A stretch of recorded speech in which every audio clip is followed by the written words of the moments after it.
So we are unconsciously used to control our experiences, to control insecurities by thinking.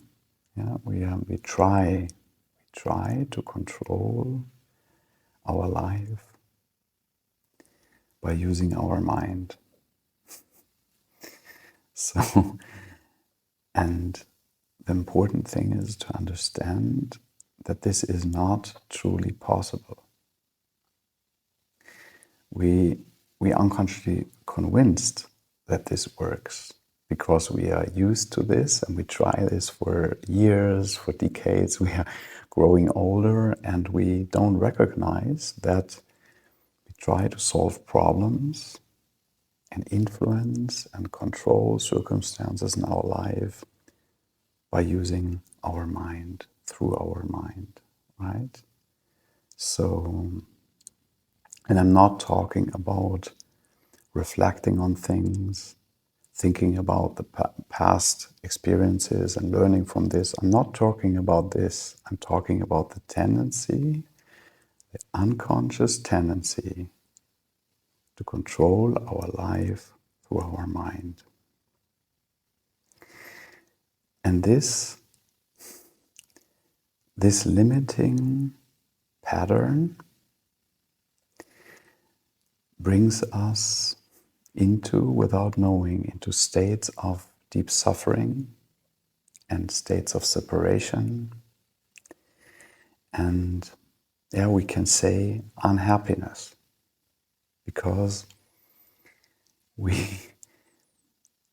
it's like always bringing our hand in between us and our experiences, always trying to adjust life, always trying to directly influence our experiences through our mind. And it is a bit magical thinking that we are convinced that this works. So, but when we look closely, we can see that that we create suffering through this attempt to control our life. So, and our mind, our thinking is not bad in its essence.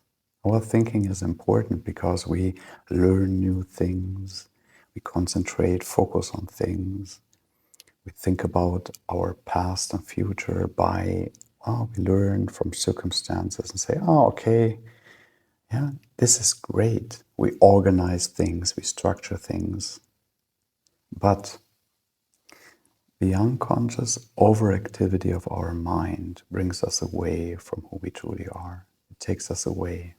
It takes us away into dreaming, hoping, wishing, controlling, holding onto things that don't work, trying to hold onto life circumstances where when we look closely, know this will not work. We know it is dead already. So the mind is always trying to ride a dead horse. The mind is conditioned to ride a lot of dead horses. And this brings suffering. This brings a deep distraction, deep separation within ourselves, because we create stress and pressure. We try to change circumstances which we cannot influence or change through our mind. We are not accepting things we cannot change because we are so used to thinking. So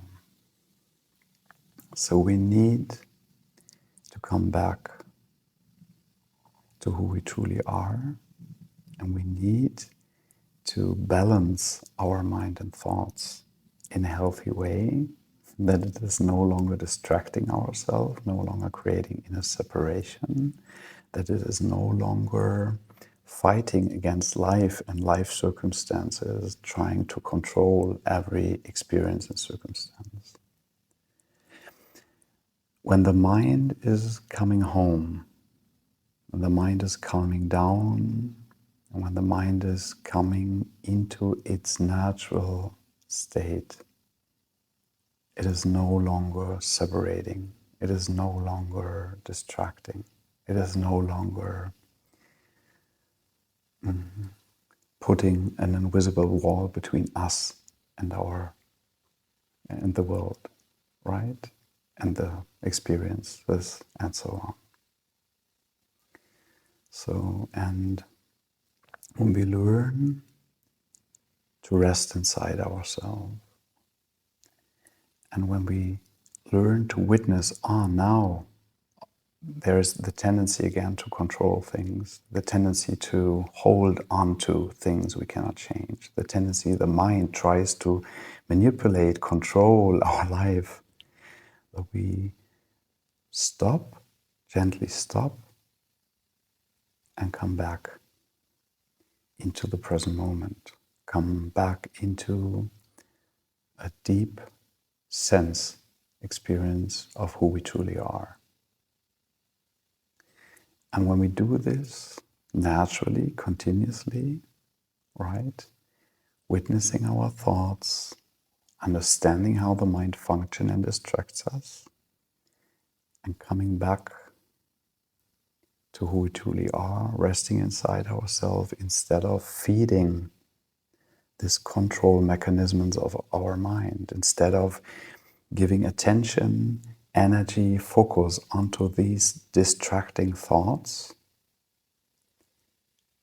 we can truly calm our mind, come to rest, and truly, bring our mind into a deeper state of being in which it is no longer distracted, no longer separating ourselves from life. Yeah. So, and we can say that in its essence, this is an act of surrender, an act of coming home to who we truly are, a natural, continuous act of remembering of who we truly are, bringing our attention gently back to our essence. So, thank you for listening. If you enjoyed these insights into awakening, like and subscribe. And I hope to see you in the next video. Bye.